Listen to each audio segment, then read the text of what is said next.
and all. Today, I welcome you all to the fourth session of the Career Guidance Week. Our guest speaker, Ms. Anupti Shetty, who is here to share her experience as an associate in the corporate world. Now, I call upon Ms. Sparsha, the Secretary of the Training and the Placement Cell, to welcome you all. Shakespeare said, "Small cheer and great welcome makes a merry feast." On that note, good evening, everyone. It's a glad welcome we bring to you this evening, filled with desires, hopes, and dreams we all share. I heartily welcome our speaker for today's program, Ms. Anupti Shetty. Anupti Shetty is an alumna of STM Law College, currently working as an associate at CCI Legal, Bengaluru. It's also an honor for me to welcome our beloved principal, Dr. Tarnath, to this webinar. I also cordially welcome Dr. Reshma ma'am, who has joined us today. Now, I would like to welcome the Training and Placement Cell faculty convener, Santosh Prabhu sir, without whose efforts and guidance we could not have scheduled this program. Without any further delay, I now call upon Ms. Prachi to welcome our guest speaker. Good evening, everybody. So, Miss Anupti Shetty did her schooling in St. Mary's School. She then did her BCom at Canara College. During this duration, she was selected as an academic council member of Mangalore University. After this, she moved on to do LLB in our very own SDML's Mangalore. She was a fourth rank holder in KSL exam and a gold medalist in final year of LLB. She was also awarded as a best female athlete at KSLU State Level Athletic Championship. She then did her LLM in Symbiosis Law School, Pune. She secured 8th rank at the university examination. She further moved on to write CS exams conducted by Institute of Company Secretaries of India. She cleared her first group already. She's also a certified CSR professional. In 2014, she had interned under Origin IP Solutions LLP with regard to parents and copyright filings. From 2017 to 19, was under SLR Management India Private Limited. There, she was a management trainee for 19 months. She dealt with company due diligence, filing secretarial audits, conducting board meetings, and preparing minutes of the board, compliance with regard to SLR Asia operations. In 2019 December, she interned under CCI Legal Law Firm for a period of 1 month. There, she researched on company law, partnership act, POSH act, etc. Currently, from 2020 November onwards, she has been working under CCI legal law. There, she handles both litigation and non-litigation. She does higher court and lower court appearances, and under non-litigation is into drafting writ petitions, recovery suits, negotiable instruments, etc. Her research is under Company Law, Partnership Act, LLP Act, IPR, labor laws, arbitration, and POSH, etc. A warm welcome to you, ma'am. Thank you very much, Prachi. Thank you for the very warm welcome. First of all, I'd like to thank the principal, Dr. Tarnath, Dr. Santosh Prabhu, all the coordinators for having me in this session. I'm really privileged. Thank you for this wonderful opportunity.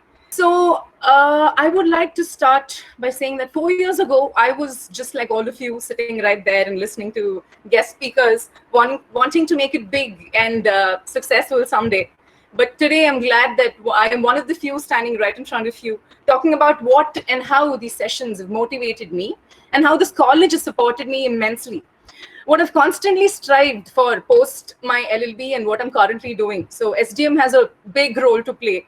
SDM has given me a lot of exposure, right from academics to sports to various other extracurricular activities. And this has actually built a great confidence in me. So from moot court competitions to every other competitions that were conducted, the enthusiasm with which the staff, the students, the coordinators conducted was great. So I'm sincerely grateful to Tarnath sir and Santosh sir, who have helped me bring out the best in me during my college time in the 3 years in SDM. Finally, my guide, Balika ma'am, and then Mahesh sir, who is my sports director, who also immensely motivated me during this period. I still miss the company law classes Santosh sir used to take, or the contract law that Mahesh sir used to take. And I think because of Santosh sir, I got to intern in a few of the companies, since I was very motivated with corporate law and company aspects. So Santosh sir just did help me get into a lot of firms, and then and it's because of him that I also completed a PG diploma in intellectual property rights. Well, I'm sure a lot of you are confused. See, a lot of people know probably what they would be doing, and a lot of the others are confused. What after LLB? What next? So I was in your place too. I was clueless on what to do next. I had three options. I could either choose CS as an option, I could choose working as an option, or I could choose masters as an option. 4 years ago, when I completed law, I was very keen on joining corporate sector. Of course, I knew the theoretical aspects of corporate law. Everybody knows company laws, LLP Act, and everything, but practical knowledge, zero. So with this in mind, I started off as a management trainee in a multinational company, which is SLR Manufacturing India Private Limited. Here, I worked as a company secretary trainee for roughly 19 months. So what I did here, so one can take up company secretary along with law, which is amazing, which is a very, I can tell you, a very niche area. Not a lot of people get through company secretary, which is one of the very tough tough courses. And later, if you want to know how to go about it, I can guide you. So in this particular course, since SLR India dealt with Asia operations as well, I got into a lot of Asia compliances. So of course, drafting board minutes, drafting board meetings, conducting board meetings, secretarial compliances, due diligences of the company, internal audit of various departments, all of this. Roughly a period of 19 months went on with all of this. After 19 months, what? So there was a very strong feeling that LLM masters is one thing that I wanted to do, and I wanted to very specifically get into corporate sector. So a lot of people told me that masters would give you that extra addition where I could probably a promotion, anything of that sort in a company. A master's would be very helpful, but masters helped me in a lot of other ways as well. 1 year in Symbiosis Law College was not an easy task at all. So I took up LLM at Symbiosis Law School. My specialization, luckily, I got the specialization I wanted, which is business and corporate law. And what are the subjects that I learned during this one period? So various subjects related to corporate law, like cyber laws, insolvency and bankruptcy code, taxation, legal research, banking, investment law, corporate governance, competition and consumer protection, Indian and foreign investment laws. All of this is your master's studies. But what did I learn from LLM? One key trick or key idea that I learned in masters, first of all, masters is no easy. Yeah. One more thing is research. It is extensive research. What you do in masters is only research. So the lecturers come, they give you a topic, they're just going to go off. You sit and research. You will have to take up separate mock classes for students. So I think this is the way masters actually built in a lot of confidence in me. So one of the career options if people want to get into masters is, if you want to get into a corporate sector, you can choose for business and corporate laws. Also, LLM has a variety of other specialization, not just for corporate, for others. There's family law, there's IPR, there's corporate governance, there's constitutional law. So each and every one of us in masters especially, we had to collaborate with our guides, and we had to publish a research paper. This was mandatory. So what will this do? This will be an add-on to your resume. So you publish a research paper in a famous law journal, you get an SRN number. So this SRN number will be there with you throughout. So this one aspect can be an add-on to your resume. Not just this, your dissertation that you do at the end of your course is also published. But the publication goes through a lot of procedure, but it's not impossible. I think everywhere I went, SDM played a very important role. One of the director and dean of Symbiosis Law School, if I have to say, Dr. Shashikala Gurupur, is the alumni of SDM Law College. And I currently work for CCI Legal. My senior, Mr. Prashant BK, is also the alumni of SDM Law College. And I think I connect strongly to SDM all the time. So how has LLM helped me? LLM has actually helped me to a very great extent. LLM has helped me network with people. What happens is when you do masters, not just, so there are people who immediately finish LLB and then go to masters. Then there are people like me who probably want to work for a certain period of time and then go and do their masters, right? So there are people you can connect with. There are various people who work that I've met people who worked for more than 7 years in the industry and then they've come and done their masters. So this way, a lot of networking happens. You know, people tomorrow, if you want to look for a job, then you can connect with these people. They know links, references, connection, networking happened. Helped extensively with the research and analysis ability. So every aspect in LLM was research. So plus research in every area. You do a PPT presentation, nothing is handy, you research. Plus research, the topic is such that it's very niche. You won't find it very easily on Google. You'll have to look into books. So research and analysis is given me, I think that has helped me a lot. Time management and how to prioritize work. So I think this happens in our day-to-day life as well, and corporate work structure being so, we'll have to manage time, work-life balance, and then prioritize work. So LLM was a 1-year course. Every college course is generally different. Some colleges are 1 year, some colleges are 2 years. Mine was a 1-year course, and we at least had 3 research paper submissions in a day and 1 PPT presentations. And we, no matter what, we were not given any extensions. We had to do it within the time period given to us. So I think this greatly helped me with my time management and how to prioritize what to do first. So if I can come to tell you with how my work is as a corporate lawyer can be a very rewarding and lucrative career path.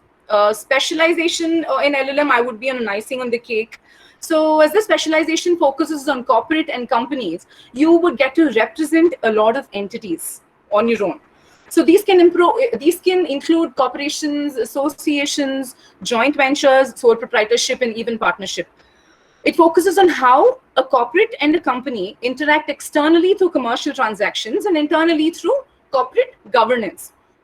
So because corporate law covers a broad range of topics, corporate lawyers often specialize in 1 or more areas. So there can be tax law, insolvency and bankruptcy code, intellectual property, there's real estate, there's venture capital, there's international trade law. So most corporate lawyers work either for a corporation, like an organization. Some are self-employed and some work for law firms.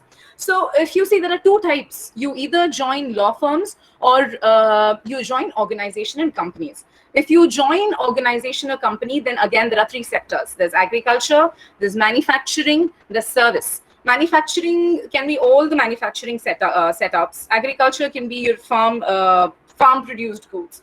And the service can be IT, consultant, etc. If you join a company, you are the legal counsel for that particular company, right? And if you join a firm, you get to represent a lot of other companies as their corporate lawyer.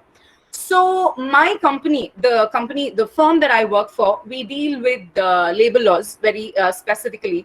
Workmen Compensation Act, the Trade Unions Act, Payment of Wages Act, Industrial Employment Standing Orders Act, Industrial Disputes Act, Minimum Wages Act, Factories Act, Maternity Benefit Acts. Consider all the labor laws. And just to give you an idea, there's this new labor code that has been framed, which is still not implemented. So you guys can go have a look at it. And then we deal with company law as well. Companies Act, LLP Act, Insolvency Bankruptcy Code, Partnership Act, Registration Acts, Accounting Standards, and Prevention of Sexual Harassment at Workplace laws.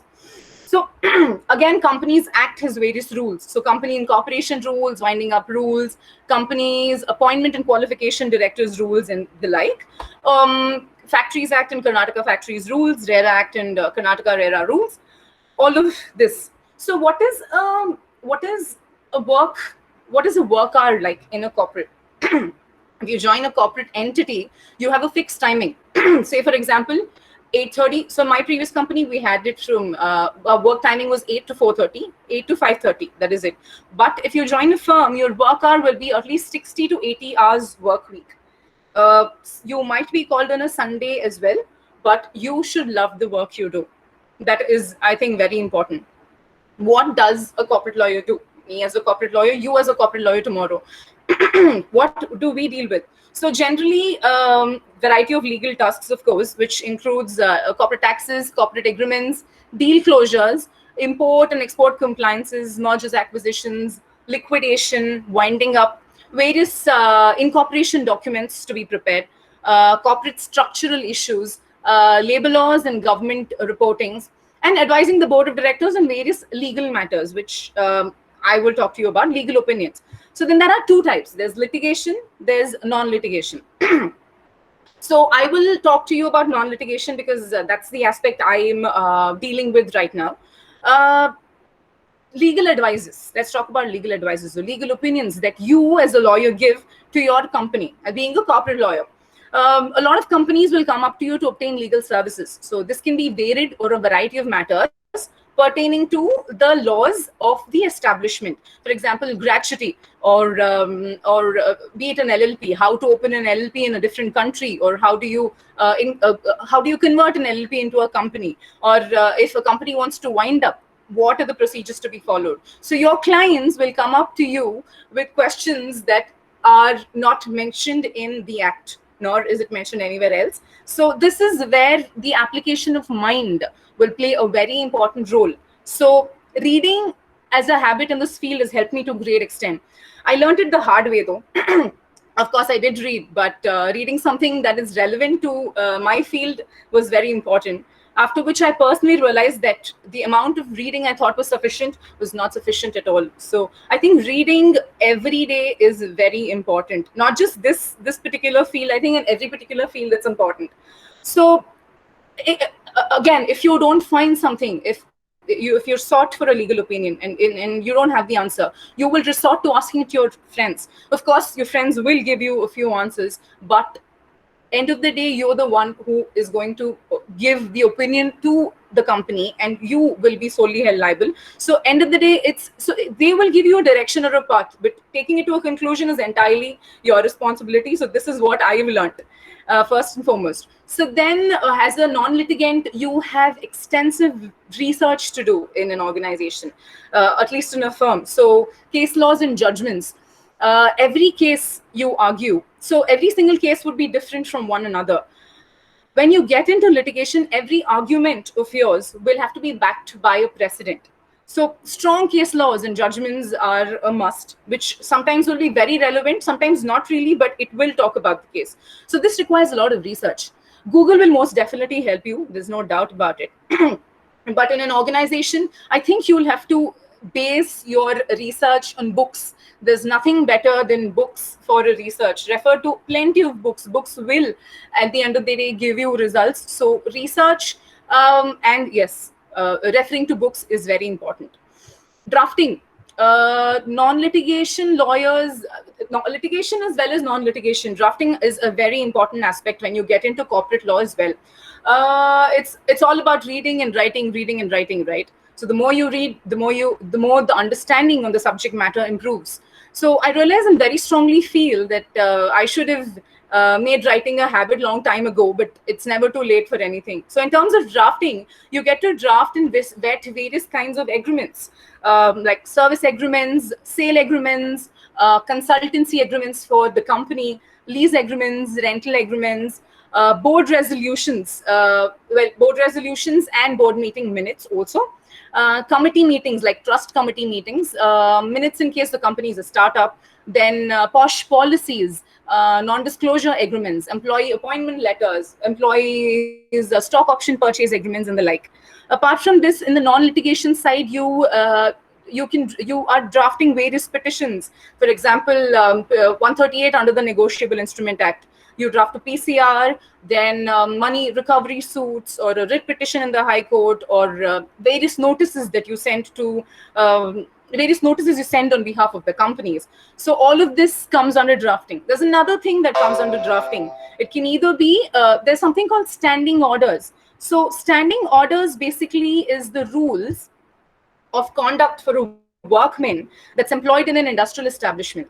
Basically, conditions of employment. So the companies resort to lawyers for drafting the standing orders. So drafting of standing orders. Then there's inquiry procedures or inquiry reports. So domestic inquiry essentially means, so there's something called domestic inquiry. Domestic inquiry essentially means inquiry proceedings conducted into the charges or indiscipline and misconducts framed against the employee of a particular industry or an establishment. So this inquiry is employer-led.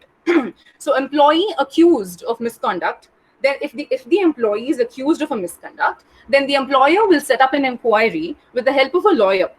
So the lawyer will be termed as an inquiry officer. So this inquiry officer will make reports, will conduct various proceedings, which is also called as sittings, and then you draft an inquiry report. So drafting is this one as well. Then inquiry and POSH, training for POSH. So if you've read the POSH law, the Act recommends that in order to make everyone aware of the Act and the procedures mentioned, training of the employees is a must. So this is undertaken by a lawyer, and if any of the employees accused of any of the acts under POSH, an inquiry will be set up. So the company will have something called the IC, that is the internal committee, and one of the member under the four is the number of members you're supposed to have in the committee, and one of the members will be a lawyer. So you will be representing as a lawyer for that particular company. Then there's arbitration and legal audit. So if you've seen commercial agreements, one of the clauses is arbitration clause. So if there's a dispute that's happening between two companies who have entered into one of the agreements, then they invoke the arbitration clause. So here you have to send a couple of notices, a legal notice, an arbitration notice, and then conduct an arbitration proceeding. So all of these drafts, so this also comes under the draft. So these under the non-litigation side. So what under the litigation side?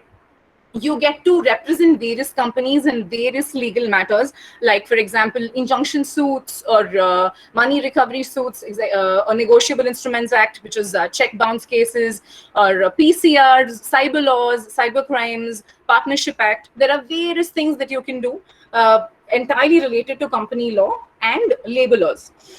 So what have I learned in this process of maybe 6 months of me joining as an associate at CCI Legal? I am greatly thankful to my senior, because without giving you the empowerment to do as and how you like, there I think wouldn't have been this confidence in me. So I'll tell you a few things that I've learned and what he's told me that is important. So you should always have a desire to learn. We have, of course, learned all the theoretical aspect in college, but we are still majorly unaware of the practical side of it. So one thing I've done is always watched what my senior does. Learn from them. Learn from everyone around you. Everybody has something or the other to give you. Every person has different way of working. So acknowledge that, incorporate that in your lifestyle, which has actually helped me to a greater extent. Active listening ability. So at times, probably every time there is a lot of workload, you will be assigned various tasks, one after the other, and you will have to prioritize your work. Everything in this field is time bound, and pretty sure everybody knows about it. You will be called to draft a quick notice, and you wouldn't know anything about it. So your senior will give you a quick brief and will want you to draft this notice. So this brief, you'll have to have the active listening capabilities to understand, adapt to what is in the legal notice and what you're supposed to write in the legal notice. So I think one of the important things that I've learned is listening is hearing plus thinking at the same time. So it's essential to make it a habit to carry a note. So I carry a note every time I go, or everywhere I go, so that quickly if somebody tells me something, I write it down so that I don't forget. So this can be one important aspect that I've learned. Ability to reflect. So you should be able to analyze the situation from various perspectives. For example, you're drafting a petition. Both logical and creative thinking is required in this area of your practice. You have been given a chance to draft a suit, and everything was entirely on you, and then the draft is being vetted by your senior. So you know the background, you know certain information, you know the crux of the case, but ultimately you are the one doing it, right? So think on every possible perspective. Your perspective, of course, yes, readers, your perspective, the reader's perspective, the perspective of a judge, the perspective of an opposite party or an accused. All of this matters when you are drafting a petition as well, or a commercial suit, any of that for that matter. This way, I think I've started asking questions. I think this is the way you start asking questions yourself. I've done that. You will too. Not everyone is specialized in everything. So if you don't know one particular thing, you can go ask your seniors something else. Nobody's going to say no to you. So that is one thing. Application of mind. I think I've been I've heard this plenty of times. Application of mind in my period of practice in this firm and in my previous company as well. Application of mind is very important. You get different cases and different scenarios every day. Not everything is the same. So that is one aspect to be kept in mind. Technical competency. Technical competency can be everything. So you might have to deal with a lot of sections. Many, like company law, your labor laws, any of that for the matter. So what I did actively was write every section down one day, or save it in my phone, for example. So this would improve my capabilities in learning the sections very well. So this technical competency is one fact I thought was very essential. Prioritizing our work. Priority is very important. It's not easy so you will be dealing with a lot of companies, right? You will be given the responsibility to probably handle 10 companies at 10 companies at a time, and there are so many people calling you, your clients calling you to give you an update on probably the petition or the draft or the legal advice, whatever that is. So I think it's very essential to prioritize your work. That way you will, as a corporate lawyer, succeed. Perseverance and dexterity, that's always there in every situation, no matter what. Patience, I think, is the key everywhere. I think I would like to say that success, since success is the key word today, there is no manual 101 for a successful career at all. So having a good career in corporate law requires many things or works to go in tandem. So that can be your talent, your readiness with regard to anything, the right roles opening up at the right time, the right role to help and create an impact in your career as a corporate lawyer, and of course a bit of luck. So every corporate now follows a hybrid system of working due to COVID. So sometimes we have to go to the office because there are a lot of filings to be done, high court filings, lower court filings, and sometimes we sit at home and work. Non-litigation can be done at home. But the litigation aspect now, I think we have a lot of virtual hearings that are happening time and again. So virtual hearing is one that's happened during the COVID times, post-COVID. So yeah, there's no foolproof formula for a successful profession as such. Not everyone follow linear career trajectory, right? This is based on what I learned at my corporate, that is CCI Legal, and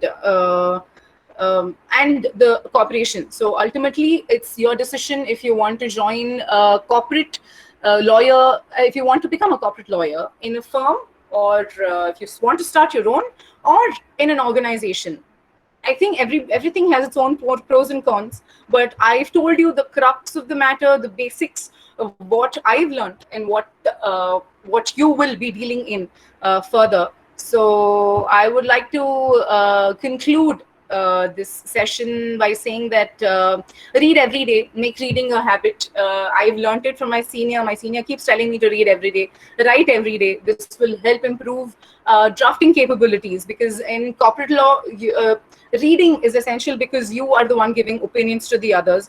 Writing is essential because you will be drafting, at the end of the day, drafting legal notices or whatever that may be. So do not wait for it. I think right now, do it right now. There is no tomorrow for anything. The time is now. So thank you very much for listening to me very patiently for maybe 25 minutes. I don't really have a count of how much time went by.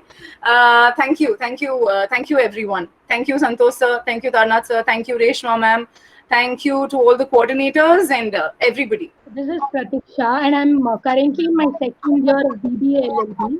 Hi, Pratiksha. Yeah, so actually, even I am pursuing CS along with LLB. Right. I have a query regarding that itself. Like, I gave my CS foundation exams this December, like December 2020. Right. I'm currently planning to give my executive this December. Okay. So, but still, I often find myself in a dilemma. Like, how do I manage them? Like, what should I prioritize? If I think about law, I would have to do internships, write articles. Then even cracking executive is a very tough thing. Right. So I'm really confused as of now. Would you tell me how you managed all this? So I know it's not easy. I had a friend called Gautami who constantly kept pushing me to do CS.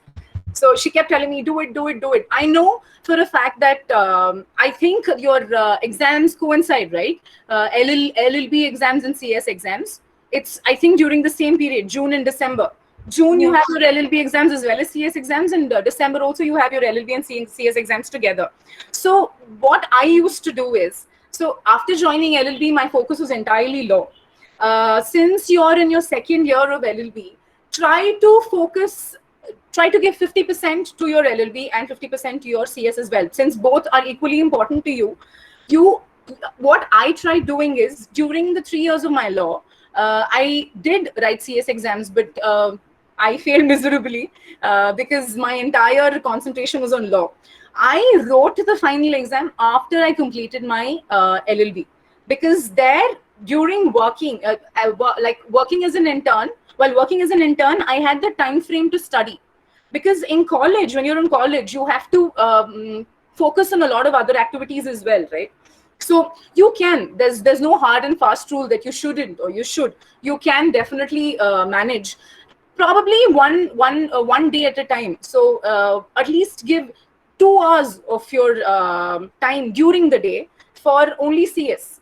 Maybe start 4 or 5 months before your exam. Try preparing, because last minute you can never do this. Start revising during the last minute. And then after LLB, I went into internship because I wanted the working experience. So you can also do that. You can work under a firm, a CS firm, person individually practicing CS, or you can join a company as a management trainee. So I think joining a company as a management trainee gave me a lot of exposure. So probably this way you can try to sneak in a little time from your daily routine and allot it to studying for CS. Thank you for solving my query. I had another doubt. Like, I heard that we can't enroll ourselves both under the ICSI and the Bar Council, right? So it goes like this, Pratiksha. You can enroll under the ICSI. So if you enroll for the ICSI, you're still a student, right? Once you clear your final exams, you're the member of the Institute of Company Secretaries of India. So I've enrolled. I haven't finished my professionals yet, and I've enrolled to the bar as well. So you have both of these. But again, it depends. If you have taken up company secretary as a practice, you will have to hand over your bar registration to the Bar Council. And if you've registered as, and if you want to practice as a litigating lawyer, then you can you don't have to hand over the CS membership. CS membership is lifelong, but you can't practice both. You'll have to practice one of them. Ma'am, there is a question in the chat box by Ananya. Right. Will BA LLB be a bad option because BBA LLB has more weightage in corporate field? Absolutely not. BA LLB, BBA LLB. So see, in BBA LLB, you know what business administration works like. And if I see, end of the day, what matters in corporate is your communication skills and how you crack the interview. So I don't think there's anything bad and good in a as a academic option. Both are equally good. One more question is, do you have to write CS Foundation exam after completion of LLB? No. If you complete your LLB, if you have an LLB degree, you don't have to write your foundation. You're directly given promotion, I would say, to the executive level. So you can Yeah, so you can write executive directly. So when I was doing my CS as a company secretary student, I could directly write my executive course. But now there's something called the online executive program. So you will have to clear that one executive online test in order to avail your options to write your executive program. You don't have to write your foundation after your LLB, no. If I'm doing my CS, one more question by Pratiksha Pai. If I'm doing my CS and I'm more interested in litigation and not non-litigation, what should I seek for? So if you are still doing your company secretary, like you're pursuing, I'm still pursuing my company secretary, but I am more of a non-litigation litigation person. So you can enroll into the bar while you're still writing your company secretary, and you can go do your, you can practice litigation is a very good option. But after completing your company secretary, if you don't want to get into litigation, if you want to get into corporate, then you can't do both. You have to either stick to company secretary practice or stick to corporate practicing law. Aditi S. Shetty has a question. Is it necessary to do LLM for a corporate field? Not really necessary to do LLM for a corporate field, but I think one thing I came across is that, so if you're in a corporate structure and there are two people, one is an LLB graduate, another is an LLM graduate, and both are equally good. So who will the HR select for a promotion or in anything for that matter, an increment or a step above in the hierarchy? A person who has a master's degree only, right? So only on the basis of this, a master's will be important. Otherwise, or you can do your master's if you're interested in a career option as a lecturer, like teaching, academia. But my entire interest was corporate, so my focus was entirely corporate sector and not research. But then many of the people that I know of while I was doing my master's wanted to do corporate, but during the course of LLM switched their ideology from corporate to academia. Many people wanted to become a lecturer. So this is what I've noticed. Pratiksha has another question. And yes, now there's no CS foundation, there's CET and it's compulsory. That's right, Pratiksha, correct. Completing just CS executive while I'm in my final year of BBA LLB, would it give me an add-on advantage in my resume while applying for firms? Absolutely. So if you go to LinkedIn, so I was just checking LinkedIn recently and I was just checking what are the criteria a corporate structure or a HR or these talent hunt management people seek for. Even if you complete your CS executive, that is good enough. You won't be able to practice as a company secretary, but the work that a company secretary does, compliance, due diligence, and all of this, yes, it will definitely be an add-on to your resume. Arya Krishna has a question. Is it good to join an in-house counsel or a law firm after graduation? Okay, I've done both. So I will give you my perspective. In an organization as an in-house, of course, I worked as a CS, but I've seen my managers and my colleagues work. So in an organization, you have a time frame, right? And you have to deal with matters that's only within the organization. If you join a law firm, you will be dealing with a large majority of companies, the entire sector or a group of companies. So you get to learn. Learning aspect in a law firm is way better than that of an organization. This is what I've learned. Ma'am, after LLB, what was the thing we should do to become a corporate lawyer? There's nothing as such to become a corporate lawyer as such. So depends on what area of interest and which firm would you join. First, get to know about the firm. What does the firm deal with? If the firm deals with corporate, then that is your go-to. There are a lot of firms that deal entirely with civil or criminal or taxation for that purpose. Or see, my firm deals with labor laws and company laws. So there's a plus point. A lot of corporates deal with company laws, insolvency, bankruptcy codes. So that is corporate law. So learn about the firm before getting into any of the firms. Arpit V has a question. LLM, mark is important. I wouldn't say mark is important. Marks are important. I mean, equally important because score. So if in a college, if they come for placement, if you want a college placement in LLM, then you are selected on the basis of your marks. You have to have a percentage of 60 and above or a GPA of 6 or 7 and above to be able to give an interview for a particular company. For example, in Symbiosis, we had Tech Mahindra come in, we had HDFC banks come in for interviews. These recruiters want a specific GPA. So if you have 6 pointer and above, only then will you be eligible to give an interview for the company. So yes, marks are important, but if you don't consider placement in college and somewhere else, and if people don't think marks, you have to be extremely brilliant and talented for marks not to be important. Pratiksha Pai, you have completed your CS executive when you were in your final year of LLB. No, I completed my CS executive when I was doing my final year BCom. So after my BCom, I took a break for a year. I finished executive in that time period, and then after which I joined law. So during the course of law, I did answer exams, but I probably lost it for 1 or 2 marks, and then I finished my finals after my LLB.